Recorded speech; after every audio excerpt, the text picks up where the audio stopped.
Well, I think the funny thing that happened is right away she became a teenager. You know, she was almost 12 when it was done, and so right away she became a teenager and everything that goes with that. You know, all things teenager, boys and clothes and makeup and mean girls and I mean just whatever, all the normal things. The normal life just it came back because she was still always so close to that group, that tight knit group of friends that she had had.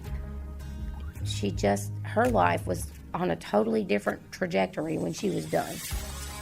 Jessica sets out on a new path, filled with college, the cameras and lights of a movie set. Everything around you is in slow motion and you're like, this is crazy. Like, how is this happening right now?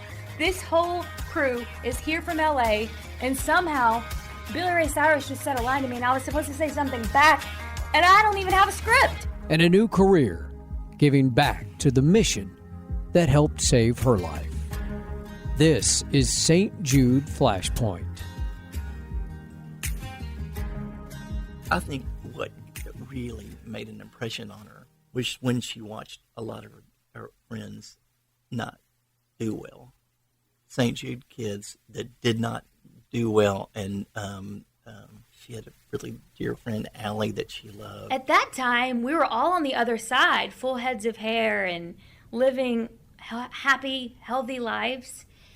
And a little bit of time passes, and Allie finds out that she's relapsed. Allie was a very special child, very happy. I mean, she almost had like a light around her, just radiant. And Allie fought hard, but she did not make it with the second battle. And that was crushing for me. They like the patients to tell the stories. Who better to tell the stories than the patients? They're the ones that went through it and understand everything. Well, Allie, Jessica and Allie had done a lot of PR for national campaigns and things together, and were really close. There were several kids that were kind of in this little group. And Allie had survived her bone marrow transplant and all of that, and then had relapsed. We all wore pink to her funeral at her parents' request, and I just remember being there. I think I went to the funeral by myself. And so at Allie's funeral, Allie's mother said to these kids, look, you've got to pick up the torch. And it was a moment where I was, you know, you sit there and you're like, well, I've asked why me before on the day that I was diagnosed, but then you kind of ask why me on days when you're like, well, how did I get so lucky? But she didn't. You got to, you have to keep fighting. You've got to keep talking. You don't let this go. The funeral's over, and Allie's mom comes over, and she's so composed on the day that she's burying her daughter. And she looks at us, and she says, you have to make me a promise. Even though Allie can't be here to keep telling the St. Jude story, you have to promise me that you will keep telling it. And so we did. We, of course, said, we will do everything that we possibly can because we have a voice that we can use.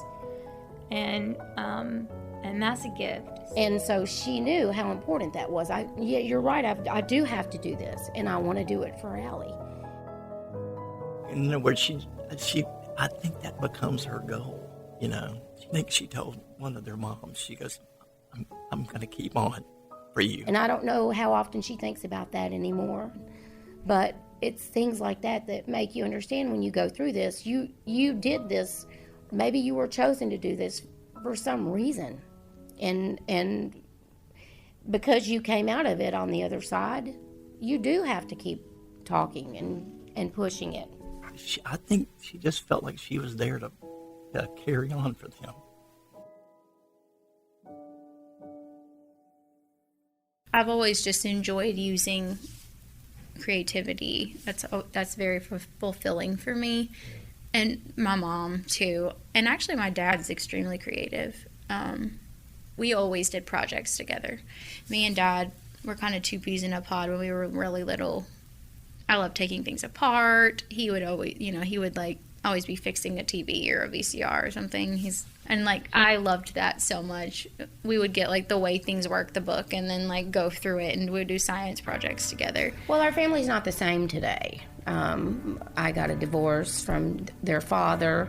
A lot of children that go through catastrophic illnesses, a lot of those, sometimes, the family doesn't always come out of that. And so for us, we just both kind of moved on, and then we moved, my second husband and I, we always said whenever the girls got out of school, wherever they were is where we would go. Well, they both got jobs in Nashville, and so then we moved to Nashville. When I was in college, I knew I wanted to be able to use kind of my creative side, and I was just trying to figure out what that looked like. And so I knew, event planning was something that I enjoyed and that I had, done some things with in college and in our sorority and that kind of thing. I'd always had this dream of working in TV news. That was something that I had wanted to do since I was probably 8, 9. And so I chose college to concentrate on broadcast journalism, and got my degree.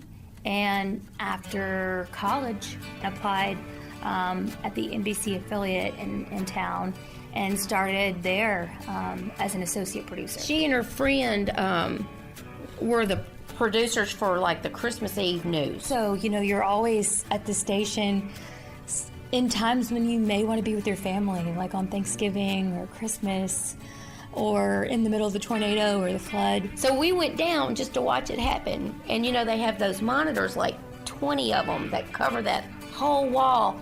And I'd never seen anything like that. I'd been just obsessed with watching news since I was a kid. The other funny thing is, on the other side, later in life was like, hey, why did you pick Jessica? It just seems like one of the most common names. It's your father's fault. I was named after Jessica McClure, who was this little girl who fell in the well.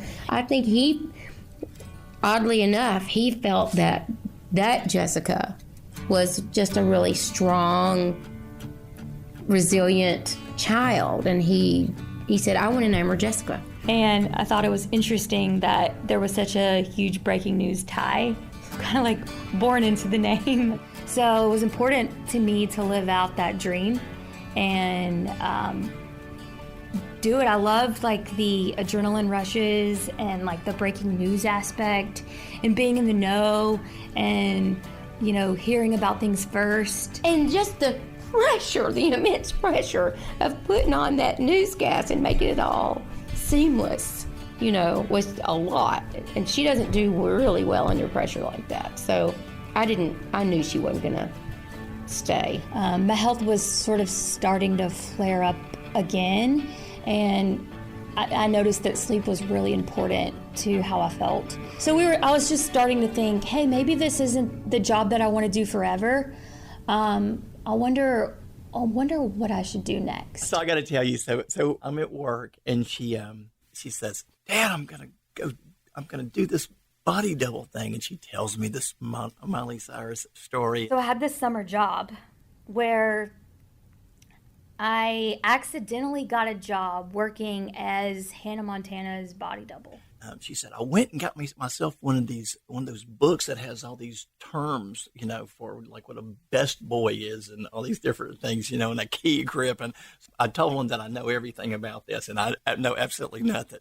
And I also told them that I know how to ride horses, and she doesn't know anything about riding horses anyway. And she goes, and I got it in my glove compartment of my car, and every now and again I'll just pull it out and I'm just trying to make sure that, and if they mention anything that I don't know what they're talking about, I run out to my car, look in my glove compartment, and kind of get the definition of what the heck they were talking about. So I show up with like 80 or so other girls, and we all look exactly the same. We're all about 5'3", dark hair, and we have on black shirts and dark jeans. And they give us a Post-it note number, and they're, I'm like number 42 or something crazy. And the director's there, and he says, how many people in this room are professional actresses? And most of the room raises their hand. The things that surprise you, obviously, I never gave a bit of thought that my daughter would be interested in, being in movie kind of thing. I was like, goodness, I can't believe I drove, 45 minutes. This was such a waste of gas money. So anyways, I was like, okay, I'm glad I did that, whatever.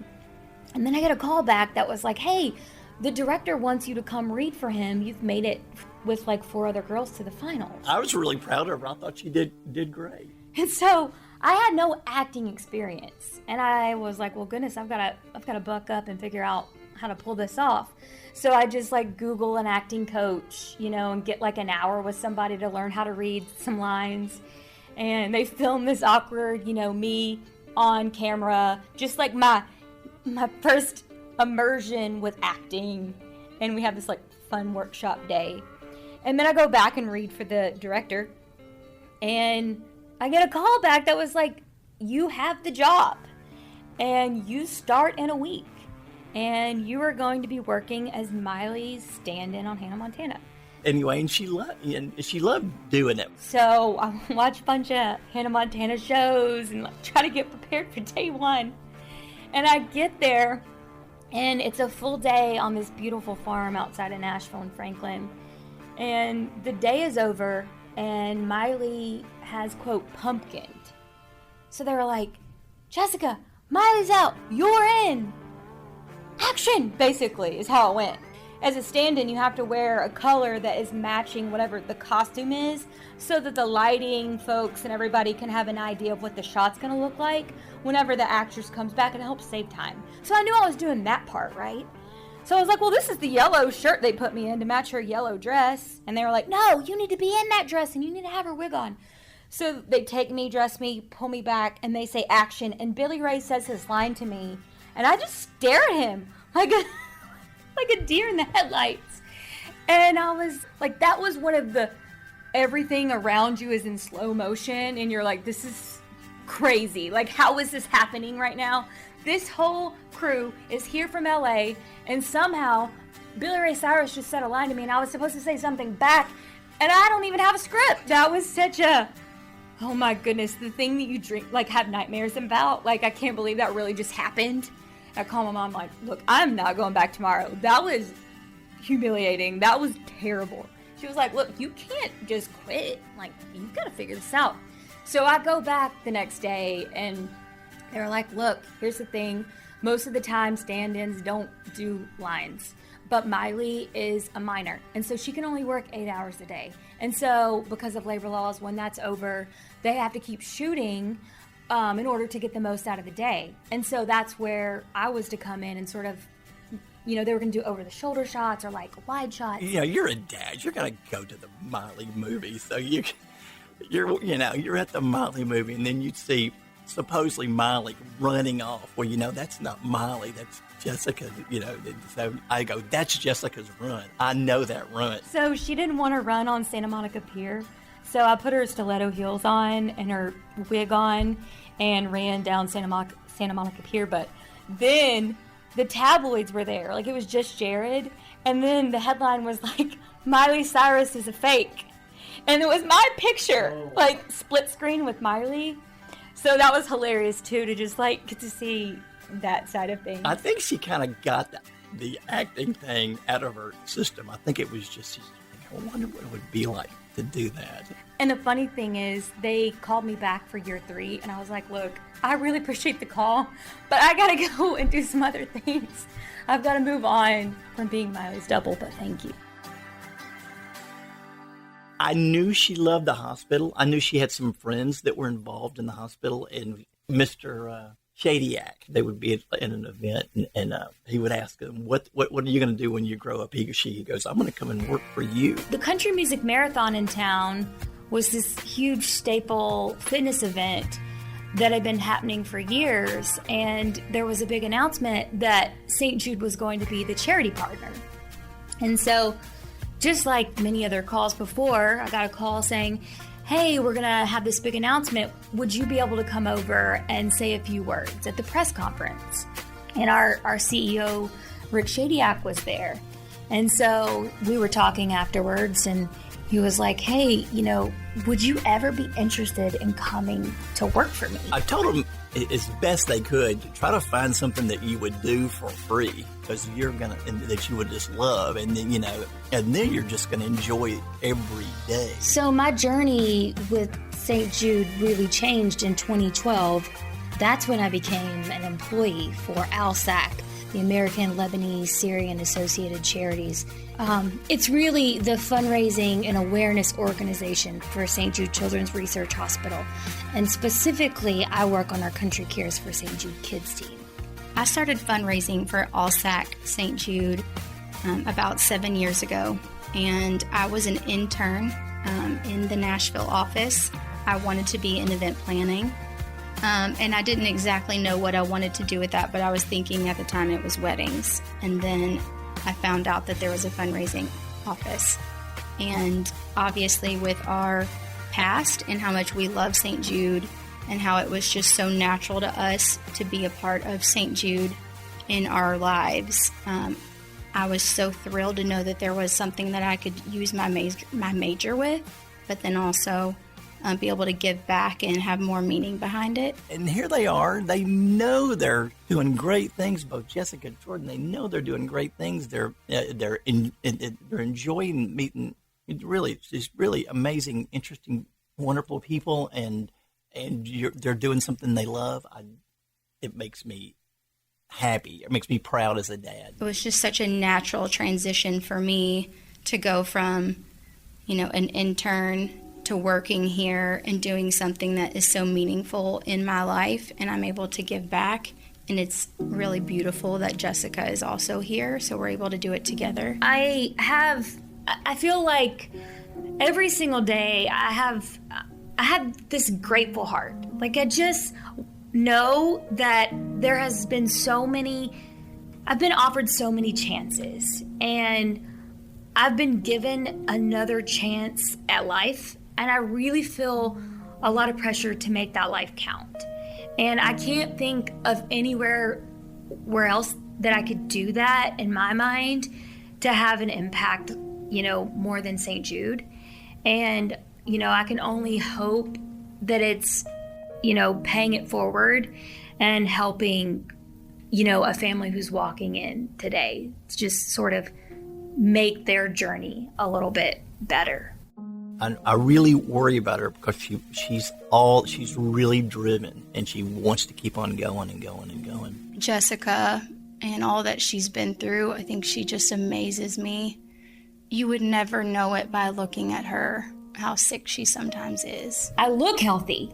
And so most people around me don't know what I'm going through. Some days I do feel as sick as when I had cancer. There's kind of like a certain face that she makes, and I know that she's like faking it. And I'm like, you need to go home. She still has problems with her heart stuff. She still has to take steroids every now and again, to try to give her some strength and to get through the day. And gosh, I think about that all the time. I always ask her, and I'm not really sure she really. I think she downplays it because she doesn't want me to know. But I think I know a lot of times she's really